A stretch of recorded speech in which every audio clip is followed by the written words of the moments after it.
Welcome to the Growth Mindset Podcast with me, Sam Harris, your host. I invite fascinating humans from all walks of life to share their wisdom and unpack their mindsets and formulas for growth. Hello and welcome to the podcast. Today I am interviewing Alex Dunsdon, who is partner for Saatchi Invest and thus invested in lots of companies, is on the board of several of those. You also help run Red Brain with Doug Scott, with whom you have now co-founded Potential VC, which is kind of like an accelerator for VCs, all along the lines of the UN sustainability goals, which is such a cool concept. And you're building VCs such as Climate VC and New Finance VC to help the world become a better place and build great companies. Epic thing to be doing with your life. I am slightly in awe of how you're doing all these things. So welcome to the show. Thanks. Looking forward to it. Cool. So I like to just get a quick intro from people in their own words of, because you hear like the high profile line of what they're doing now, sort of more, where did you come from? As in, what were you into as a kid? And like, how did that like set you up to go into this direction? When I was a kid, I was really only into sports. I was into sports and achieving things because I was just basically like a scared, frightened little boy. So I was just into being as good as I could at cricket and football and work. But I never really, because I've got a bit of ADD, I never sort of like really stopped and thought about what I was really into. I just sort of kept doing the next thing. But the things that stuck really were football and cricket. Then when I grew up, after traveling for a bit, I worked in advertising for a decade. No plan in that. I just went to the careers library. I got as far as A. I saw a job called account handler, and they just seemed to do interesting things, which is come up with creative adverts. And they spoke to clients a lot, and I thought I might be quite good at that. And I worked in advertising for a decade until I worked out that I'd rather set fire to my eyes than be 40 years old and like run an ad agency, just because it wasn't me. And so I just followed my nose a bit, made my way to Old Street, found that there was something happening with tech.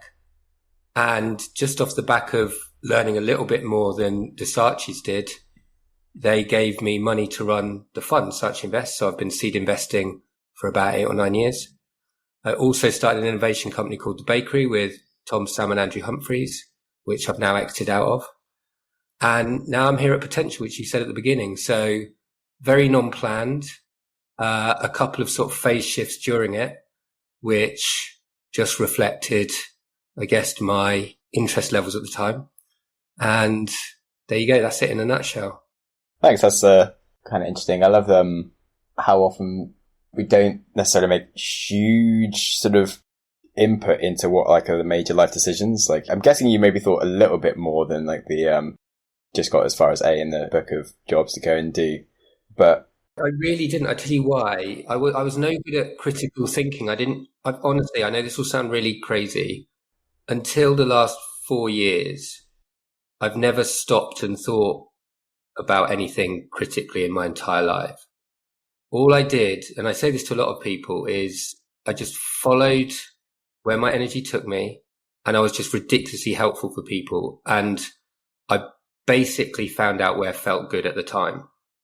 And I actually don't think that's a bad way to live life, because I often speak to people who have, you know, big career shifts and big career decisions. They're like, what should they do? And they think they have to apply with a job and stuff. And I always say to them, just go and play, go and meet the 20 most interesting people you meet and just increase the surface area of probability. Because there's a guy called Christian Bush who wrote this book. I think it's The Science of Serendipity.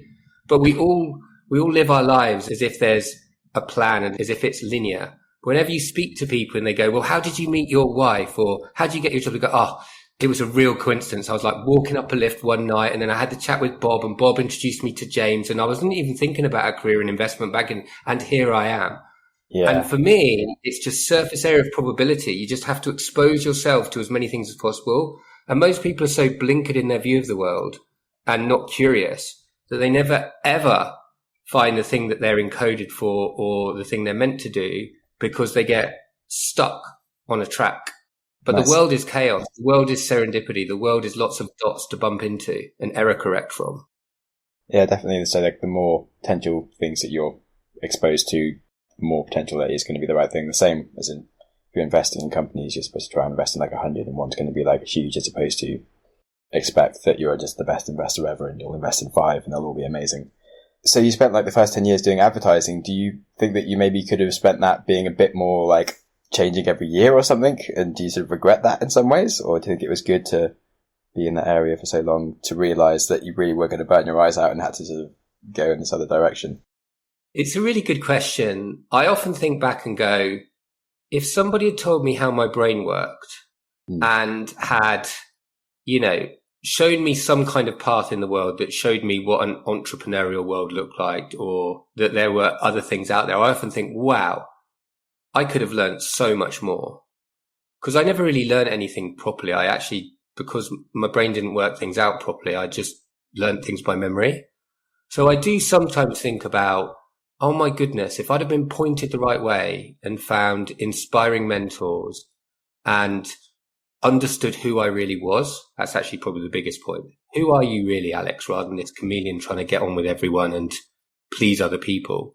Then I think maybe I'd have done more in the world. Having said that, I'm not unhappy. I feel like I've had a good life and I'm still just getting started. So I wouldn't say I have regrets as such, but I do think about that a fair bit, how much more I could have been. Yeah.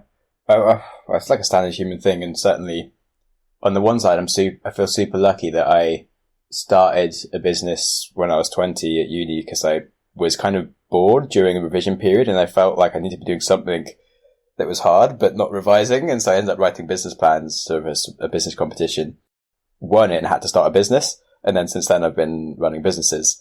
But if I hadn't have had like a bit of spare capacity, if I'd been in like a different degree or something, I may have just gone through uni, never started a business, and been in the whole, like, you have to get a job, and which is exactly what I was thinking until I started writing a few plans.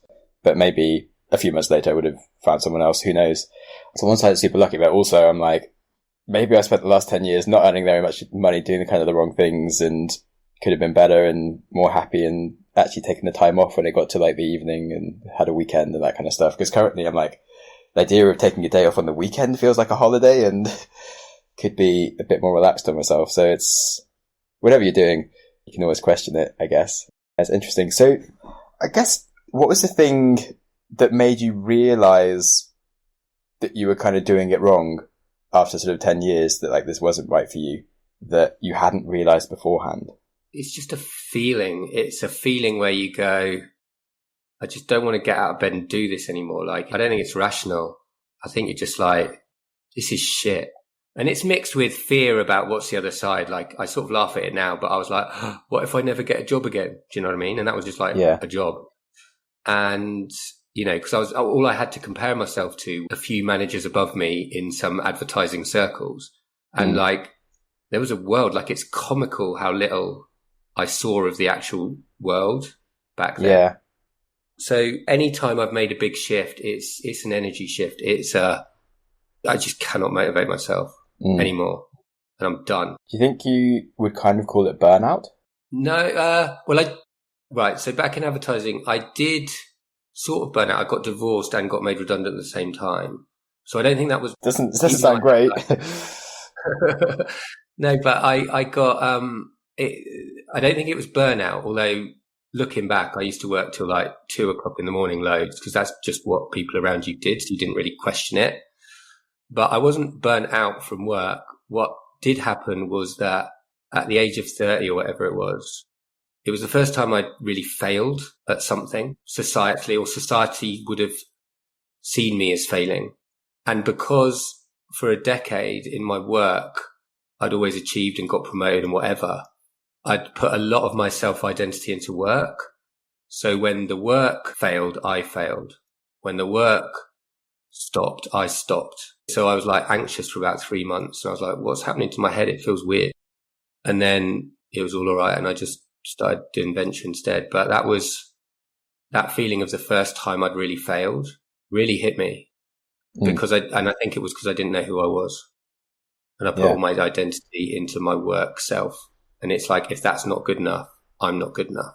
Yeah, it's really powerful. And I think a lot of people can kind of get lost with what their identity is. And again, like you sort of said, also the whole not really realizing how much of the world is out there when you live in such a silo of, you go through this career and you kind of think you've gone out into the big world, but then you haven't at all. And I always found it really interesting when I'm traveling and stuff, and I'd see people come out for like a week and like at the end of it, like, oh, I'm ready to get back to the real world. And they're talking about like this tiny sliver of the world that they have in London with their career. And you're like, also these people in Morocco that live in this village, this is their world. And like, if you're in sort of Asia, like that's someone else's world. And like the whole thing is definitely the real world, but you kind of only think about one side of it. And also how scared people are to sort of change tracks, whether it's like their location or career, because they kind of only know how to advance in the one that they're at, or like they've got their friends that maybe live in one country, so maybe they've moved there, but they'd never think to move to Mexico or something. But like, I moved to Mexico, didn't know anyone,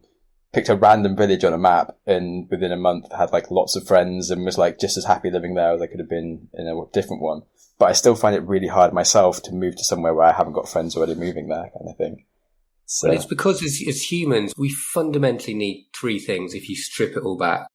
We need love, we need safety, and we need belonging. And so moving from your tribe, I think the tribe is a really good instantiation of this. Because imagine getting kicked out of your tribe. So I was talking about getting kicked out of my job. You're talking about, well, move to Egypt. Suddenly the thing that gives you the most safety, like you get love, you get safety, you get belonging by being in a tribe. And suddenly if you are just put into a totally different place with a totally different set of people, all of those three anchors are lost. It's even worse if you're kicked out. Like again, I was talking about being ready to kicked out, you're rejected from it versus making the active choice. It's even worse. And we're built to, we don't like the unknown, do we? We don't like too much chaos in our lives. We like order. And so I think you're dead right. I think that what most people don't consider is the opportunity cost of not going to new places. They can only catastrophize about the bad that will happen. Yeah. Yeah, it's hard to see things that haven't happened and like the amount of potential that there is. Like you said, sort of the wider your surface area of experiences, the more things that you could happen that you just can't imagine because you haven't seen what they might be, which you just don't really get with like these new places. Whereas obviously if you know you have a friend in like Berlin, you're like, oh cool, maybe they'll invite me to parties and things, but like you'll make a friend within the first few days in Mexico and also get invited to parties and it's fine.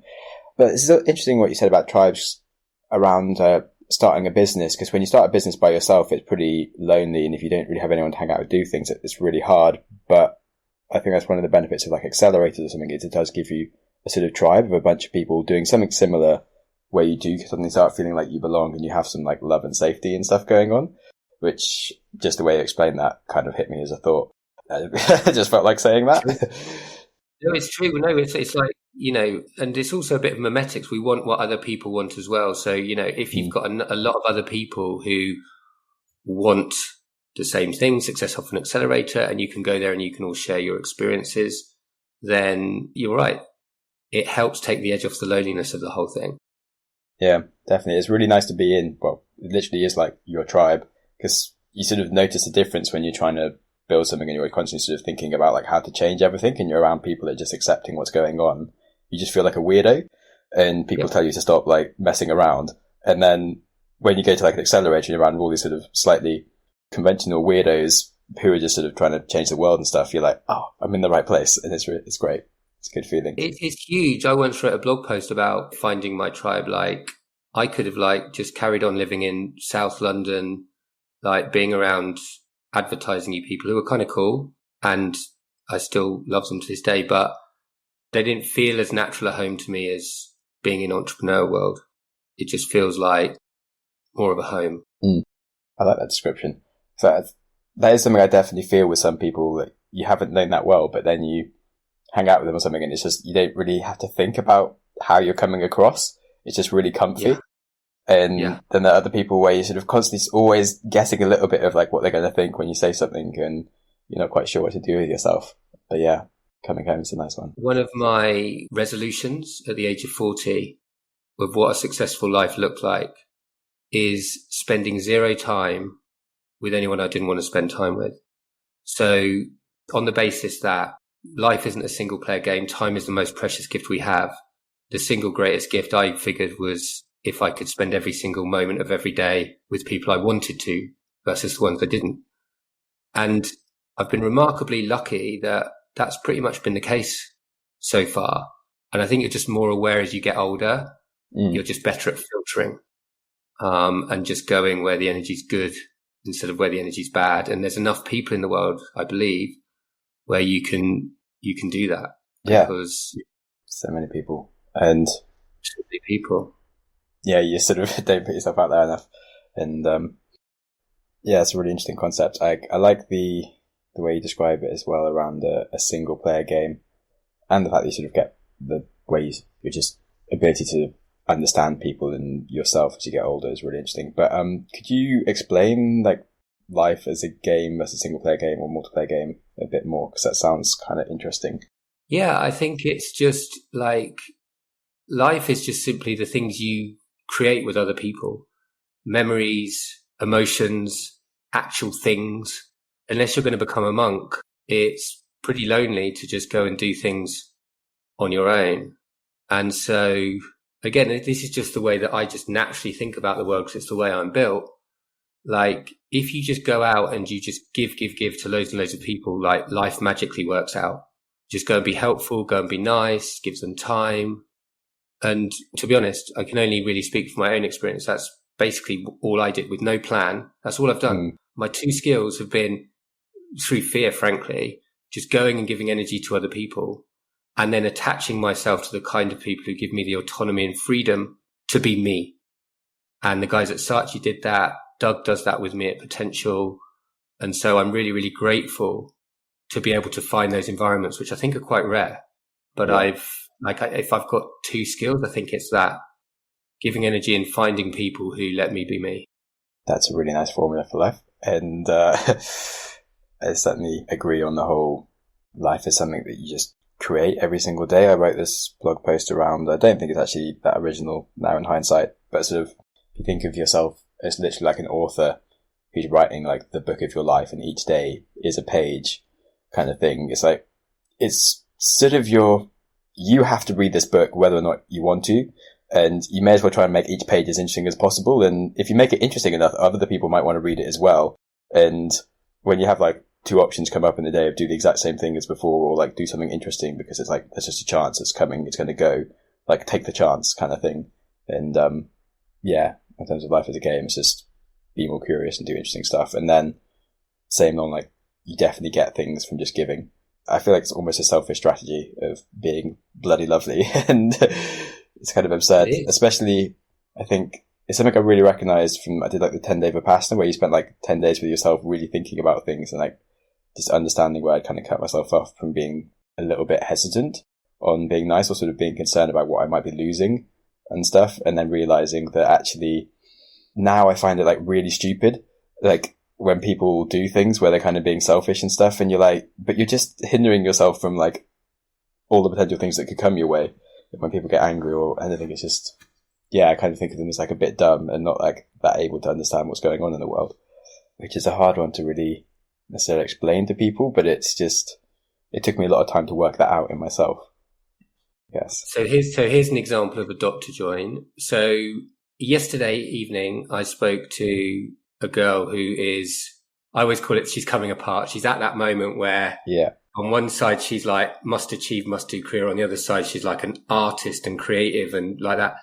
And anyway, we were talking about ayahuasca and mushrooms and just turning off your brain for 6 months and just doing what feels good to just connect with your true self and all that stuff. But she ended up going, well, maybe the thing I will do is not that, but I'll do a 10-day Vipassana. But she's still teetering. But if I intro you to her and you can tell her about your experience, you might help change her life just through a 5-minute chat. Happy to. You know, and that's just a great, easy thing. Not much time for me, not much time for you. Might be transformational for her.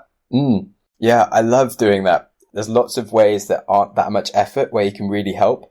And when it's not that much effort, you just like always just do that kind of thing. And yeah, people... I'm going to intro you now. Big impact on someone's other side, but like it's nothing for you. Obviously there are ones which are actually a much more of a sacrifice, but cool. Yeah, I'd love to. I definitely have a few good stories from Vipassana and things, and I think that nicely leads into, I guess, potential around what you're doing with that as a organization, because it's not, well, on the one side it's the UN sustainability goals and building VCs, and then on the other side you guys just are really focused on the potential of people and the world, and kind of helping people find themselves and their tribes and kind of grow.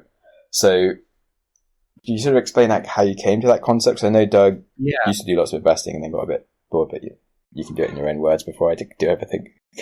So this started in, I don't know, maybe 2018, maybe 2017. And it was Doug Scott, myself, and a guy called Chris Topman. We were messing around on the internet. We're all supposed to be doing our day job as investors, but this thing called Linky Brains happened. It was sort of our way of describing this group of outsiders in the world, nonlinear thinkers who joined dots. And we had this feeling that there were loads of them, but they were like hiding because they were stuck in the corner of Deloitte, or they were trying to fit into a specialized mechanistic world, or their talents were dulled by the education system. And all we really did is we wrote some blog posts about who we were and how we thought, and we started some coffee things, but this thing just mushroomed. There was like coffees happening in China and Paris and Cheltenham and Moscow, because there were lots of these people who went, wow, there's other people a bit like this out there who don't quite feel that they fit, we feel like outsiders. And it sort of exploded, but we didn't mean it to. We were just messing about on the internet, changing our job title on LinkedIn and all that stuff. So we never really did anything with it, but it stayed with us that the institutions have sort of failed them, and that there wasn't really a home for these nonlinear people. So really, we've been messing about for about a year, and we knew we wanted to do three things. We wanted to help people at the edges of society. We wanted to do something with impact, so not B2B productivity apps. And also because we don't think that our leaders are very good, and they tend to come from a place of fear, not love, and they tend to be quite traumatized. How do we help over a long period of time create conscious leaders of the next generation? And so we were just helping people, just randomly, just doing stuff. And then we came across a guy called Pete Denny, who's had a really interesting life. He used to be a hippie, then he was a consultant, then a coder and a CTO, and done all sorts of really interesting things. But he's obsessed by climate. And we're like, you know so much about climate. What would happen if you ran a fund investing in the best climate people? And he was like, I'd love that. And so, you know, we've got a model where we pay him a bit of money. He starts a fund, and it's called climate.vc. And we work together in making that a success. And that seemed to work pretty well. So we then found a guy called Mike Kelly, who does newfinance.vc. And there's now an Africa fund as well by a guy called Paul Smith, who used to run Ignite. And the idea is that you find these people on the edge of society, you find out what they're literally obsessed by that has impact in the world, and you give them that head start where you give them a little bit of, you know, their cornerstone investment and help them get off the ground for the first year or so. And you're like, wow, where could you be in 10 years? And the beautiful thing is seeing what happens to people when they're in the right seat, when they've been sort of like jumping about before, doesn't quite feel right. But then they're doing the thing that feels like play. They're doing the thing that they would do if they had all the money anyway. How many people in the world can you do that to? So yeah, plan is currently 17 funds, one for each UN Sustainable Development Goal, and get them to raise successfully. And then for Doug and I, we get to hang out with all these interesting people, and then all the interesting founders that they invest in. And that just goes back to what an interesting world, a much more interesting world than doing it the normal way. Definitely. That's, yeah, amazing. Sounds like play for you as well, which I think is the point. Life should be play for everybody. It's how we learn. Like, learning is error correction. And when we were kids, we thought nothing of just playing to learn and thinking of life as a game. And if you can get to the stage where life seems surreal, absurd, you can be a bit dour about it and go flow like water and not get too caught up in the world as should be, but adapt to how it is. I'm quite into Taoism. Yeah. Then life feels a lot easier. Like, it shouldn't necessarily feel hard, even though it is for a lot of people, and lots of people are stuck in the trauma loop and they're on the hamster wheel. And of course, lots of people have hard lives, but it is that thing about, can you get to a stage where I think when you can perceive life as a game, it just puts a lot into perspective. It's like the sun will rise in the morning, and when things are a bit shit, you go, well, maybe it won't be shit tomorrow. And you can learn to laugh at crazy actors in your own particular play rather than get too stressed by them.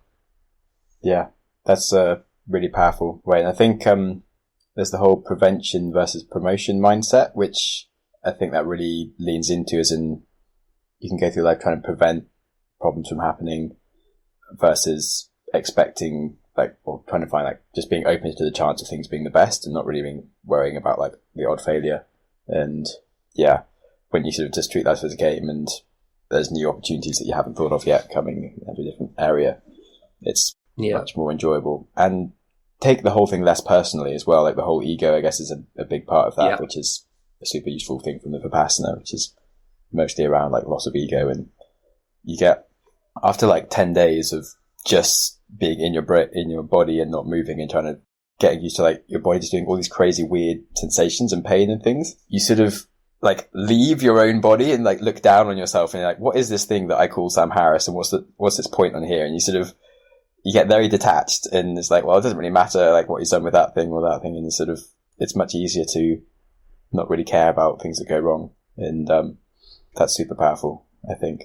That's amazing. Did you feel like you did dissolve your ego by the end of those 10 days? I'm not sure. I wouldn't say 100% dissolved my ego at all, but it definitely changed me a lot. And so some of my friends that I'd spent a lot more time with did sort of notice kind of change on that. And it's not as good as it was when you first leave around the detachment, but it's easier to do that in the same way that, you know, you can talk about like the universe and like the expanse of like billions of years of time and what is the point of anything. You can kind of get really sort of large, big, expansive thinking, but you can't constantly be thinking that, because you also sort of going through the day, like, how do I put my foot in front of the other? And you've got to react to things. And so you can't sort of be in like 5 different brain states at once, but it does just like tend you towards like a slightly more expansive thinking. If that makes sense? Yeah, I think it's all just awareness. Like, it's almost like just going down the Russian dolls of consciousness, isn't it? Yeah. You've now got another level of awareness, which means you're on a path where you can keep going deeper over time as you just have more life experiences. Yeah. And when things do get a bit overwhelming and stuff, you sort of don't notice it's kind of getting worse until sort of you hit something where you're a bit like, oh, I just can't even do this. And then you do take that break and you let your brain sort of expand a bit as you go for like a long walk or something. You're like, oh yeah, it's like, why am I getting so caught up with this? It really doesn't matter. And I've come out to Lanzarote because I was running around London like a nutter over last month, and like it get a bit too much to me. I actually started losing my short-term memory, which was ridiculous. I've never had that happen before. Really? Yeah, super weird. But I just had too many things going on in my brain, and it was like struggling to prioritize what needed to be remembered. So I concluded I don't actually need to be in London, and I can be places where it's a bit nicer. I can feel like I'm looking after my health a bit more, be a bit less stressed, and still get lots of work done that are the important things I need to do. And it's helped me detach a bit from the craziness. So happier to be here. I think it is hard though, like running a business with an ADD brain where, you know, it's a blessing and a curse, isn't it? The curse is that you will see 700 ways around a problem. You'll have worked out the response to those 700 different things. And that's by like 8 o'clock in the morning. Do you know what I mean? Because I've worked with like, say, CEOs who are just super operational, and they'll just go, right, boom, boom, that's a decision. Yeah. And you go, but there's 20 other ways that could play. But there's a blissful, obviously it's also good to make lots of decisions, I'd say, but it's the way my brain works. That would be such a blessing to live life in that bliss, that you genuinely believe, okay, that's input. I've got the solution there. Yep, that's the best I can think of. Go. You're like, fuck. Yeah, that would be great. I do need to, I'm trying to think of ways to be better. Like email or something, I'm just like, wow, there's like 1,000 ways I could answer this. And then I don't need to think about those 1,000 ways. It's like, what does this person need to know? Minimum things, send them that, nothing else. And life. But yeah, that's a nice tangent, because of obviously, well, I think that's the thing that more people are realizing or struggle with. And it's certainly a factor in, I think, a lot of people who are on the edge of society or trying to make their way as an entrepreneur do have like ADD or different ways of thinking. So how did you realize that you had it, and what did you then sort of prioritize in your day versus how you used to go about things? It was Rory Bremner. So basically everyone always says you've probably got it. And I don't know about you, but you just don't. I just never bothered with the diagnosis. Yeah. I don't even know why. But then there was a Rory Bremner show on it where he was saying, I'd be in there and I'd be talking to the plumber and we'd be chatting about the work, and he'd turn away. And then the next thing you know, I'd be like swinging my golf club in a garden. And it was just like comically like what I would do. And so I thought, right, okay, I better go and get diagnosed. And it was so brilliant for me, even though now I don't like the label actually. And because I think that you can limit yourself by giving it the label. But at the time, it was the first time I'd introspected about how my brain worked. I had no idea people's brains functioned differently. And what it basically meant, it started a chain reaction. It meant, okay, one, understand how brain works. Two, be aware when you go into like mania, because my brain would be in like on all the time and I'd just be exhausted by the weekend, every week, like nothing, because I didn't say no to anyone. So I was like, yeah, I'd be able to do 1,000 things. So that awareness was really important. Then being able to manage it, and then doing lots of hacks on the things that helped me manage that, everything from cold showers to meditation to trying medication that didn't work to blah, blah, blah. But what it really, really did is I went on a journey where the only way I can describe it is I turned off my brain. So my version of Vipassana was, for about 3 to 6 months, keep my calendar free, only do what my body wants to do at any particular moment. And I think looking back, I wasn't aware of this. That was my way of connecting with my inner self, whatever those words mean. These things are ineffable, so I don't think you can find perfect words for them. But it was more me. And so I cut out the things that weren't me. I stopped trying to please other people. I stopped being other people's expectations. And I just went beast mode on me. And I didn't care what people thought. And it was really interesting. When I didn't care what people thought, I was more interesting on social and in life. And people seemed to want to, be around me more or hear from me more, when I was just, rather than being scared about what other people thought, just almost going, don't give a shit mode was really helpful. So it helped me in all the ways.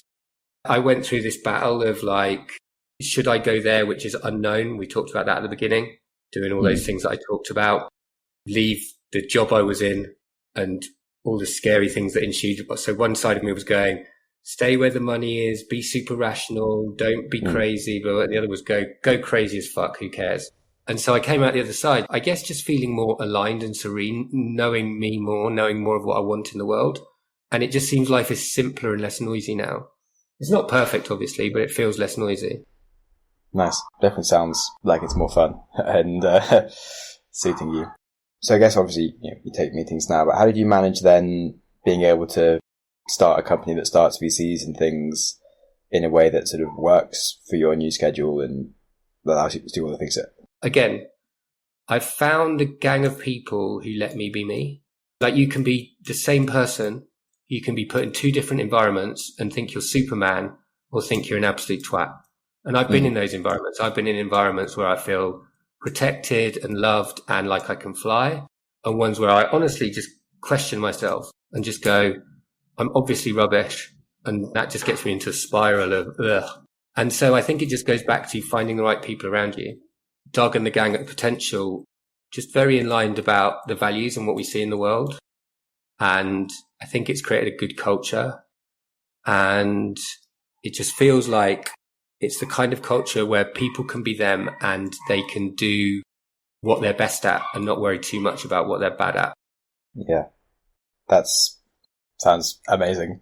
And I definitely relate to the feeling of when you're around some people where you just feel like really awesome the whole time and you're like, this is great, killing it. And then other people where you're like, I'm just an idiot. I have zero talent or value to anyone. I can't do anything. Yeah. I'm just running into brick walls the entire time and there's no point in me doing anything. And it could be one person, by the way. Yeah. It can just be your boss. That's why I always say to people, which is they worry about what company to work for. I go, it's all about the person or people you work for. That's it. Nothing else matters. That will dictate your whole life. Yeah. Wow. Cool. Nice. Then, so you said you sort of did the writing on the internet and stuff. But how do you go around finding people these days for potential? They tend to appear. What often happens, until recently I used to do a lot of stuff on social, and people would always say there's something that resonates. They wouldn't quite know what, but they'd resonate with institutions not working for them, or feeling like they're in a trauma loop or on a hamster wheel, and not feeling like there's a place for more diverse people. And so it tends to self-select and then be recursive. And those people tend to find other people like that. And I think it's just basically, slowly and surely gathering like this interesting group of people from the edge of society who are brilliant. But the world has been molded by industrialization and specialization and tried to take their edges off. And like I say, I think just intimating that there might be a home for them. And by the way, we've only got 3 funds at the moment that we've just started, so we probably won't do any more in the foreseeable future, next 6 months at least. And we've got a small team of people helping them. So we're not huge. But like I said at the beginning, because we've been around helping a lot of people for no reason over a decade or so, I think there's like a gang of people who just are interested and interesting that we've built up over time. Yeah. Hiring Surface Cycle was an interesting one. So a few final ones then are, what is one of your earliest vivid memories? Good question. Not really thought of that. Falling down a rock. So I was in Portugal at some point and I decided to climb a rock or a cliff or something. I don't quite remember how big it was. It was probably quite small if I went back to it, but seemed really big at the time. And so just like sliding down that, like, when your life sort of goes before you really slowly, and like hanging on to like exactly this twig and grazing myself all over. So probably that and actually getting hit by a wave on the same holiday. So I was obviously at a stage where my brain had developed too far from its fear mechanism and I was trying to do too much. Interesting. Do you know what kind of age you were at that point? 5, 6, 7, something like that. I don't remember a lot, to be honest. Like the way my brain works, I honestly don't. Short-term memory is brilliant, but longer term, I just don't store things. Interesting. Very well, I don't think. Yeah, I'm good at like not getting lost in sort of spatial things and that kind of stuff. Like details of specifics of what gets said and stuff, pretty bad. Languages, awful. But people, and like I'm quite good at remembering if I like someone. Sounds a bit weird, but like some people seem to kind of forget, if that makes sense. And I'm pretty good at being like, this person's definitely a solid person, even though I've completely forgotten what I liked about them at all. Well, I don't know if this is an ADD thing. I don't know whether there's an openness and hence an empathy and an energy where people are just more tuned in to other frequencies. I don't know, but I've seen that in quite a lot of ADD people. They're much more sensitive to people around. Like I say, I have no idea. That is not qualified psychiatrist advice. Yeah. Might be something, the kind of, where we're talking about the people that make you feel like you're at home. So the people where maybe I haven't had a chance to become best friends with them, but I already knew like I felt at home with them, and then sort of you don't speak for a few years and you've got nothing to actually talk to them about directly, but like I know still that it would work if I was to spend time with them, whereas... It might just be an openness. Like it's great to chat to open people, right? Much better than speaking to closed-minded people. That's dull. You know what they're going to do. Yeah, definitely. Interesting. Cool. Then what's one of the kindest things that's happened to you that someone has done for you? And if you can't think of the kindest thing, it can be any recent kind thing that happens to arrive in your brain, and I wouldn't overthink it because, My little son, when we missed a train going swimming, came up and cuddled me and said, "It's okay, Daddy." That was nice. That happened last night. There you go. I told you I haven't got a long-term memory. I can only think back till yesterday at 5:00. Wow. That's epic.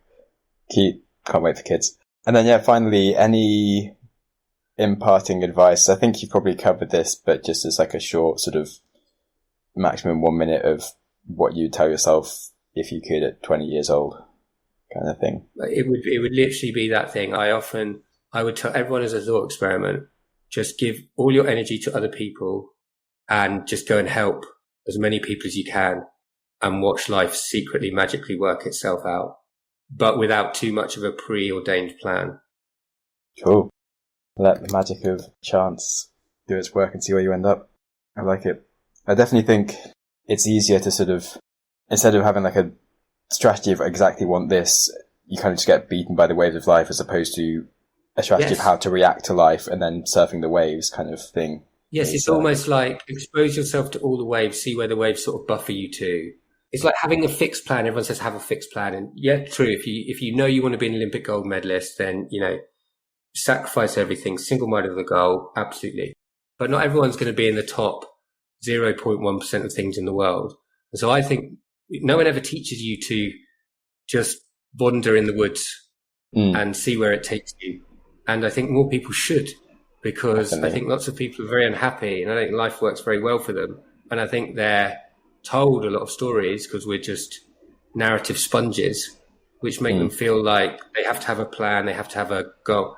It's not to say don't have goals, but they can be very fuzzy, and you can be very flexible on the details of how you can get there. And I think that if you accept the world is chaos and that we're imposing some kind of false order on it, then I think you're much more likely to find your seat in the world. Yeah, definitely. They're a big believer in that. And yeah, I think it's really important to expose yourself to more things when you're younger. And there's like a big rush in society, like get the great job or start earning money. And like there's all this talk about like start saving for your pension when you're 20, because it'll be worth so much more when you're older, and you're just planning for your retirement already. And it's like, well, you can take shorter retirements and kind of enjoy your life along the way and expose yourself to different stuff. And yeah, important. Could talk about that for ages, but I think you do actually need to go somewhere, apparently. So thanks so much for joining us. Thanks, Sam. Enjoyed it. Cheers. Thanks a bundle for listening. If you liked it, share it, rate it. Remember, growth is all about consistency and persistency. So keep showing up and keep showing love. And if you want to enjoy your life, start by enjoying your day. That means today.